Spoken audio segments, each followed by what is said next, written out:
नमस्कार मित्रांनो, श्री स्वामी समर्थ. जय श्री हरी विष्णू.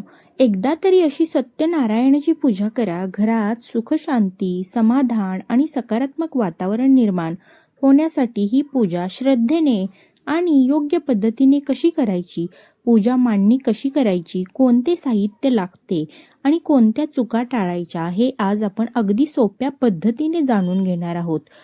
आपल्या हिंदू धर्मामध्ये भगवान श्री सत्यनारायणाची पूजा अत्यंत श्रद्धेने केली जाते. अनेक कुटुंबांमध्ये नवीन कामाची सुरुवात, मनोकामना, शुभ कार्य किंवा विशेष प्रसंगी ही पूजा केली जाते. आजच्या या व्हिडिओमध्ये सुरुवातीपासून शेवटपर्यंत संपूर्ण पूजा कशी करायची ते पाहूया. त्यामुळे व्हिडिओ शेवटपर्यंत नक्की पहा. पूजा करण्यापूर्वीची तयारी. पूजेच्या दिवशी शक्य असल्यास सकाळी लवकर उठून घर स्वच्छ करावे. पूजा करण्याची जागा स्वच्छ करून रांगोळी काढावी. पूजा करणाऱ्या व्यक्तींनी स्नान करून स्वच्छ कपडे परिधान करावेत.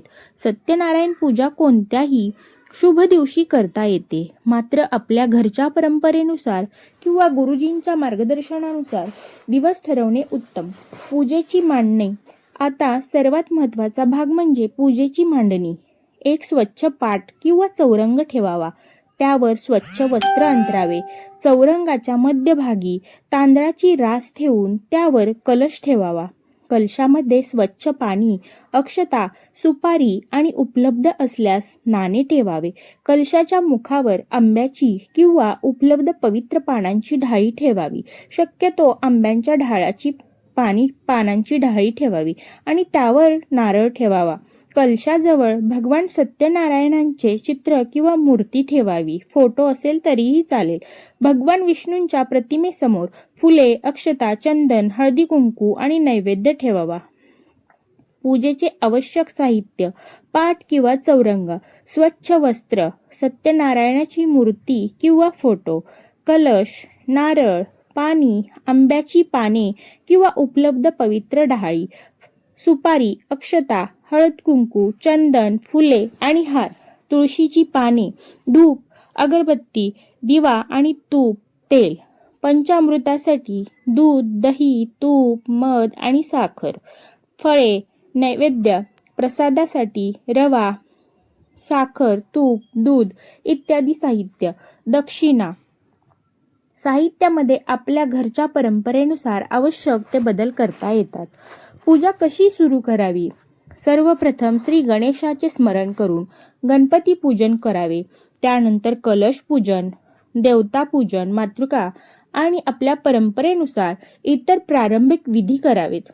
यानंतर भगवान श्री सत्यनारायणचे ध्यान करून पूजा करण्याचा संकल्प करावा. संकल्प करताना आपले नाव, गोत्र माहीत असल्यास गोत्र आणि पूजा करण्याचा उद्देश मनात ठेवावा. श्री सत्यनारायण पूजन.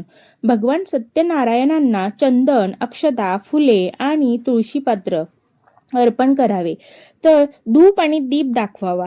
पंचामृताने अभिषेक करण्याची आपल्या घरची परंपरा असल्यास तो करावा. त्यानंतर स्वच्छ पाण्याने अभिषेक करून देवाला स्वच्छ वस्त्र किंवा अलंकार अर्पण करावेत. त्यानंतर फुले, तुळशीपत्र आणि नैवेद्य अर्पण करावा. भगवान विष्णूंचे नामस्मरण किंवा मंत्रजप करावा.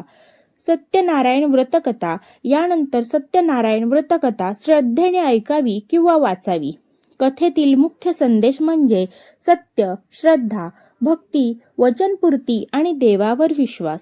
फक्त कथा ऐकणे नाही, तर तिच्यातील चांगला संदेश आपल्या जीवनात आचरण आणणे हेही तितकेच महत्त्वाचे आहे. नैवेद्य आणि प्रसाद. पूजेनंतर भगवानांना नैवेद्य दाखवावा. सत्यनारायण पूजेमध्ये प्रसादाला विशेष महत्त्व दिले जाते. आपल्या घरच्या परंपरेनुसार शिरा किंवा इतर प्रसाद तयार करता येतो. प्रसाद देवाला अर्पण करून सर्वांनी श्रद्धेने ग्रहण करावा. आरती. आता सर्वांनी एकत्र येऊन भगवान श्री सत्यनारायणाची आरती करावी. आरतीच्या वेळी मन शांत ठेवून देवाचे स्मरण करावे.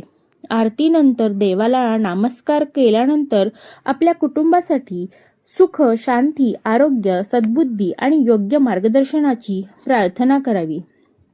पूजा पूर्ण झाल्यानंतर, पूजा संपल्यानंतर उपस्थित सर्वांना प्रसाद द्यावा. शक्य असल्यास अन्नदान किंवा गरजू व्यक्तीला आपल्या क्षमतेनुसार मदत करावी.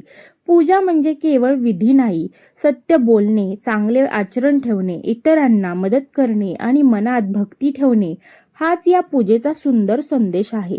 भक्तांनो, सत्यनारायण पूजा करताना भीती ठेवण्याची गरज नाही. एखादी गोष्ट चुकली म्हणून देव रागवतो असे समजून घाबरू नका. आपल्या क्षमतेनुसार स्वच्छता, श्रद्धा आणि भक्तिभावाने पूजा करा. घरातील परंपरा किंवा विशिष्ट संकल्प असल्यास आपल्या कुटुंबातील गुरुजी किंवा पुरोहितांकडून विधीची पद्धत जाणून घेणे अधिक योग्य आहे. भगवान श्री सत्यनारायण आपल्या सर्वांच्या घरामध्ये सुख, शांती, समाधान आणि सद्बुद्धी देवोत हीच मनापासून प्रार्थना. आजची ही माहिती तुम्हाला उपयोगी वाटली असेल तर व्हिडिओला लाईक करा, आपल्या कुटुंबियांसोबत आणि भक्त मंडळींसोबत शेअर करा आणि अशाच भक्तिमय माहितीसाठी आपल्या चॅनलला सबस्क्राईब करा. कमेंटमध्ये श्रद्धेने लिहा, ओम नमो भगवते वासुदेवाय नमः. जय श्री सत्यनारायण, जय श्री विष्णू, श्री स्वामी समर्थ.